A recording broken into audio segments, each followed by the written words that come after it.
Hello everyone, this is Sonu Chaudhary this side and आज से हम लोग अपने कॉस्ट अकाउंटिंग का एक कंसेप्ट सीखने वाले हैं, दैट इज प्रोसेस कॉस्टिंग।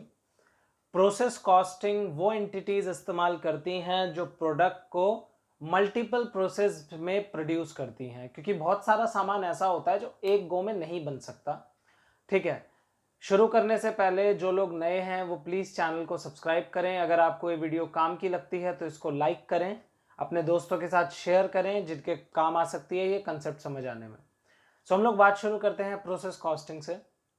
हमारा जो प्रोसेस कॉस्टिंग का कंसेप्ट है वो बात यहाँ से शुरू होती है कि कॉस्टिंग का मतलब है कि भैया हमें कॉस्ट निकालनी है, सिंपल बात चल रही है यहाँ तक। पर होता क्या है, कुछ एंटिटीज हैं, जैसे एग्जाम्पल के लिए लेते हैं ऑटोमोबाइल सेक्टर, गाड़ियां बनाते हैं आप लोग। एंड जो गाड़ी होती है वो एक गो में नहीं बनती। सबसे पहले गाड़ी की जो चेसी है, जो फ्रेम है, वो बनता है।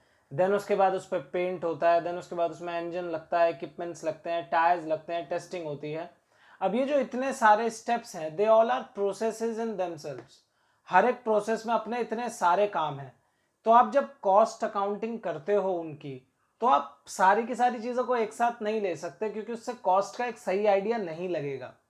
हम लोग क्या करते हैं, हम हर एक प्रोसेस का एक अलग अकाउंट बनाते हैं एंड वही प्रोसेस कॉस्टिंग है। प्रोसेस कॉस्टिंग का सिंपल मतलब है कि अगर आपके प्रोडक्ट बनने में 4 प्रोसेस लग रहे हैं तो आपको 4 अकाउंट बनाने हैं, प्रोसेस 1, प्रोसेस 2, प्रोसेस 3, प्रोसेस 4। सो हम लोग ये बात शुरू करते हैं। हमारे प्रोसेस कॉस्टिंग में सिर्फ 3 कंसेप्ट हैं। सबसे पहला जो सिंपल प्रोसेस कॉस्टिंग, हम अकाउंट बना के देखेंगे कि हाँ भाई हमें खर्चे कहाँ डालने हैं, सो दैट कि हमें आइडिया रहे कि चीज़ें कहाँ क्या आएंगी और किन चीज़ों को हमें इग्नोर करना है। दूसरा है treatment of normal loss and तीसरा है treatment of abnormal loss and abnormal gain. हम लोग अपनी इस वीडियो में आज की जो ये है सिर्फ इसे डिस्कस करेंगे, जो सिंपल प्रोसेस है। एंड ये दोनों जो है हमारे, हम अपने पार्ट 2 में डिस्कस करेंगे, क्योंकि अगर मैं इन सबको एक ही पार्ट में डिस्कस करूंगा तो वीडियो अननेसेसरली बहुत लंबी हो जाएगी, जो मैं नहीं चाहता। सो हम लोग अपनी बात शुरू करते हैं सिंपल प्रोसेस कॉस्टिंग से। अब हम लोग बात करते हैं अपने प्रोसेस कॉस्टिंग में सिंपल वाले क्वेश्चन की, जिसमें हमारा normal loss, abnormal loss and abnormal gain नहीं होता है। एकदम ऑर्डिनरी सा केस होता है। ये ऑर्डिनरी केस हमको समझना इसलिए ज़रूरी है कि प्रोसेस कॉस्टिंग का जो केस है वो किस तरीके से लीड करता है। एंड अगर आप प्रोसेस कॉस्टिंग पहली बार पढ़ रहे हैं तो आपको ये क्वेश्चन करना ज़रूरी है। सो आप लोग अपने स्क्रीन पर अपना क्वेश्चन देख सकते हैं। From the following data prepare process accounts indicating the cost of each process and the total cost. The total units that passes through each process were 240 for the period. मतलब हमारे 3 processes हैं, process A, B and C. 240 unit चलेंगे A में, 240 वो आगे जाएंगे B में, and then 240 वो जाएंगे सी में। क्योंकि आप लोगों को पता है प्रोसेस में इसी तरीके से काम होता है, तो हमको 3 अकाउंट बनाने पड़ेंगे। अब भाई वही यूनिट्स, सेम यूनिट्स जाते रहेंगे। किस तरीके से जाएंगे उसकी बात हम अभी आगे करेंगे। आगे हम देखते हैं तो हमको बहुत सारे एक्सपेंसेस दे रखे हैं, जैसे material, labour, other expenses, process wise खर्चा दिया हुआ है। इनडायरेक्ट एक्सपेंसेस हमको दिया हुआ है 850।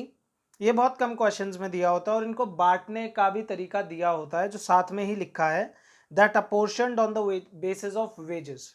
तो इसकी बात अभी क्वेश्चन में करेंगे।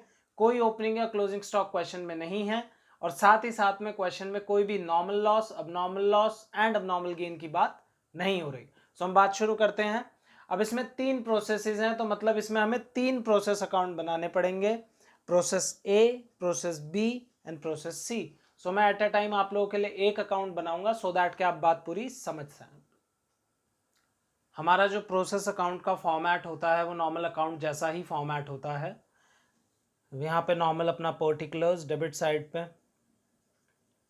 यहाँ पे हमारा यूनिट्स, यहाँ अमाउंट, यहाँ पे पर्टिकुलर्स,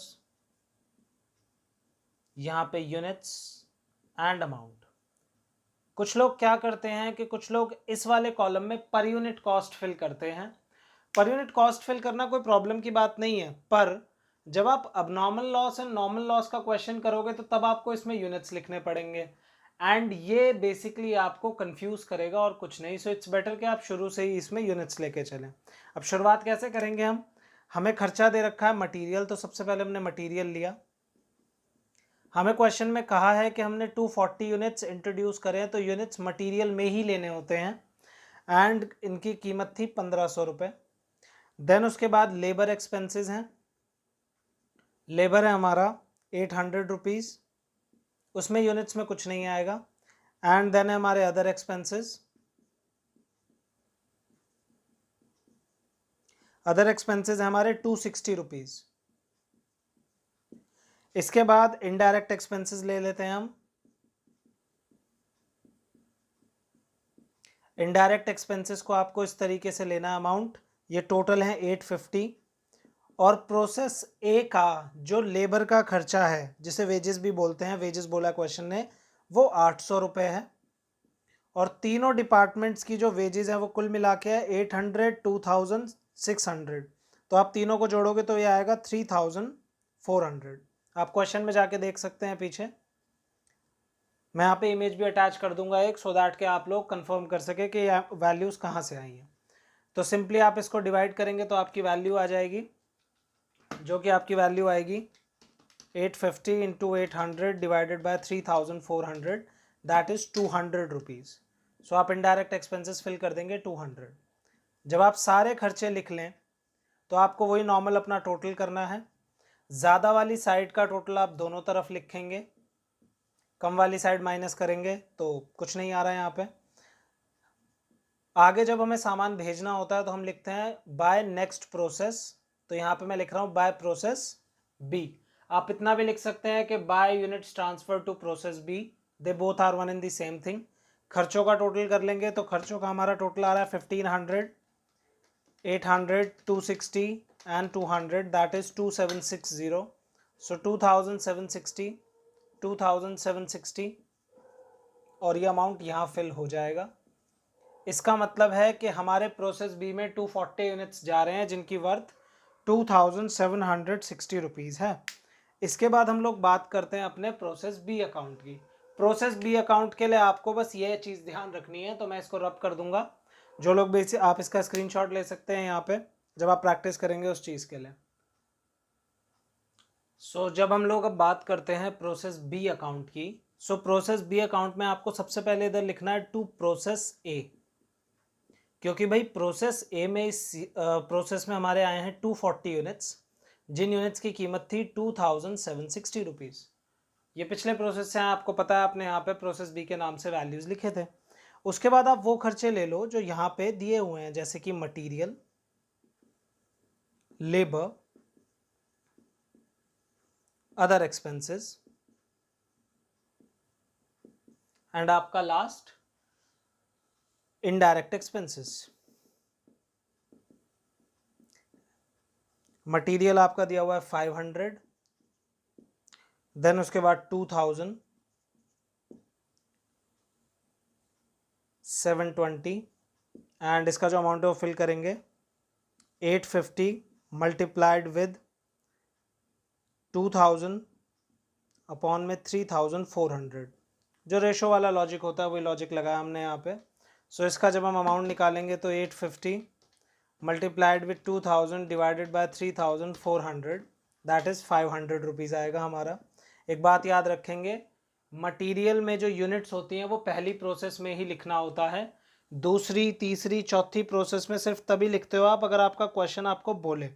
अदरवाइज कोई भी खर्चा आपको बिना यूनिट्स के ही लेना होता है आगे की प्रोसेसेस में। ये हो गया। इसके बाद क्वेश्चन सेम तरीके से लीड करेगा। आप लोग यहाँ पे फिर से टोटल करेंगे ज़्यादा वाली साइड का, दोनों तरफ लिखेंगे, कम वाली साइड माइनस करेंगे, अगली प्रोसेस का नाम लिखेंगे बाय प्रोसेस सी। टोटल करेंगे हम लोग अमाउंट का भी। सो अमाउंट का जो टोटल है वो हमारा 2760 plus 500 plus 2000 plus 720 plus 500, that is 6480। सो 6480 यहाँ आएगा हमारा, एंड इसको हम लोग यहाँ पे ट्रांसफ़र कर देंगे। देन उसके बाद हमारा लास्ट अकाउंट बचता है इसमें, that is process C account. अब प्रोसेस सी अकाउंट भी सेम वे में बनेगा। प्रोसेस सी अकाउंट में हम लोगों को क्या करना है कि ये वाला अमाउंट यहाँ पे उतारना है। मैं बना देता हूँ उसको भी, सो दैट के जो लोग पहली बार सीख रहे हैं उनको कोई प्रॉब्लम ना हो। सो चलते हैं प्रोसेस सी की तरफ।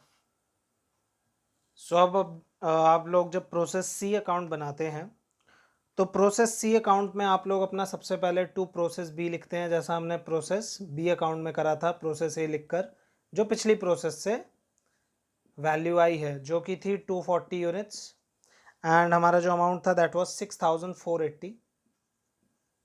इसके बाद हमें वही नॉर्मल अपने खर्चे लिखने होते हैं सेम, जैसे material to labour to other expenses to indirect expenses. Indirect expenses वही सेम तरीके से बांट देंगे हम लोग। 850 है, लेबर है हमारा 600 इसका, और ये 3400 टोटल है इनका। सो मटेरियल है भाई हमारा इस प्रोसेस का 200 रुपये, देन उसके बाद लेबर है हमारा 600, अदर एक्सपेंसेस है हमारे 250 एंड इनडायरेक्ट एक्सपेंसेस की वैल्यू हमारी आ रही है 850 into 600 divide by 3400 that is 150 rupees. भाई लास्ट स्टेप टोटल कर लीजिए। टोटल का आप जानते हैं, यहाँ पे जब प्रोसेस खत्म हो जाए तो आपको लिखना होता है बाय फिनिश गुड्स। तो भाई हमारी फिनिश गुड्स की यूनिट निकली 240, क्योंकि इस क्वेश्चन में कोई भी वेस्टेज नहीं थी, कोई भी अब नॉर्मल या नॉर्मल लॉस नहीं था। अब इतना आप लोग समझ गए होंगे कि अब नॉर्मल लॉस यूनिट्स को अफेक्ट करता है। तो हम लोग सीधा अब उसी में भी देखेंगे अपने सेकेंड पार्ट में कि किस तरीके से अब नॉर्मल लॉस एंड अब नॉर्मल गेन अफेक्ट करते हैं हमारे क्वेश्चन को। सो 7680 हमारे आउटपुट की वैल्यू आ रही है एंड यहाँ पे हमारा जो क्वेश्चन है ये समाप्त हो जाता है। आई होप आप लोगों को ये बात समझ आई होगी जो इस वीडियो में मैं कन्वे करना चाहता था। आप लोगों को इसके बाद भी कोई डाउट है तो आप मुझे GR_commerce पे पूछ सकते हैं, इंस्टाग्राम पे नीचे कमेंट्स में पूछ सकते हैं। कोई छोटा मोटा डाउट हो तो मैं आप लोगों के लिए अवेलेबल हूँ वहाँ पर भी। Please subscribe to our channel.